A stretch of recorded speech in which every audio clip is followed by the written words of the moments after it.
A tale of two tours. That is the subject of tonight's Waters Words. Before Barack Obama was elected president, he flew to Europe. The socialist crowds loved him, and he said this. I speak to you not as a candidate for president, but as a citizen.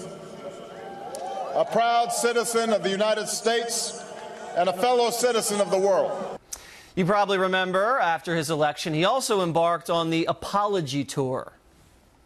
In America, there's a failure to appreciate Europe's leading role in the world. There have been times where America has shown arrogance and been dismissive, even derisive. The United States is still working through some of our own darker periods in our history. The United States will be willing to acknowledge past errors where those errors have been made. We've at times been disengaged, and at times we've sought to dictate our terms. The media ate this up. Remember, Obama was the Messiah who'd come down from heaven to wash away our sins. Except Obama's foreign policy was a disaster. The voters rejected leading from behind. Enter Donald Trump. Here he is in Europe on his America First tour, urging our NATO allies to pay their bills. Many countries are not paying what they should, and frankly, many countries owe us a tremendous amount of money for many years back. We're protecting all of these countries, and then numerous of the countries go out and make a pipeline deal with Russia, where they're paying billions of dollars into the coffers of Russia. So we're supposed to protect you against Russia, but they're paying billions of dollars to Russia, and I think that's very inappropriate. And Germany will have almost 70% of their country controlled by Russia with natural gas. On top of that, Germany is just paying a little bit over 1%, whereas the United States, in actual numbers, is paying 4.2% of a much larger GDP. So I think that's inappropriate also. This has been brought up by other presidents, but other presidents never did anything about it because I don't think they understood it or they just didn't want to get involved. But I have to bring it up because I think it's very unfair to our country. It's very unfair to our taxpayer. First of all, Trump wants Germany buying energy from America, not Russia, and that's a good thing. Second, there's nothing wrong with asking our allies to pay what they've promised. Most of them are delinquent. The media, they didn't see it that way. President deploying what you could call a I know you are, but what am I strategy.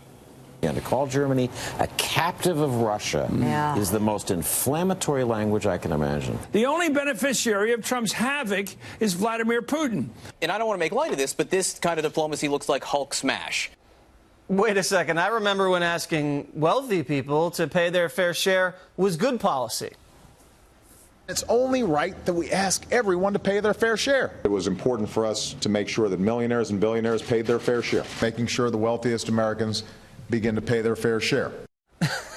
Also, Trump is trying to strengthen NATO and peel Germany away from Russia. How does that help Putin? It doesn't. The media is either dumb or it's lying to you.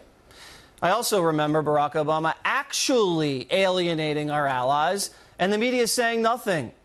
Remember, he was caught tapping Angela Merkel's cell phone? He was caught trashing Netanyahu, campaigned against that Israeli prime minister. He left Iraq to ISIS and Iran. He skipped the Paris Peace March. And he failed to back up Ukraine when Russia invaded half its country. And President Trump arrived in Great Britain holding hands with Prime Minister Theresa May. And after all the fake news chaos, made this announcement. Prime Minister May and I have just come from a very productive NATO summit. That was truly a productive summit, where my top priority was getting other NATO members to pay their full and fair share. I'm pleased to report that we have received substantial commitments from members to increase their defense spending and to do so in a much more timely manner. And so the relationship, the special relationship, is stronger than ever. And our NATO allies are pledging to pony up. Maybe President Trump's tactics are working.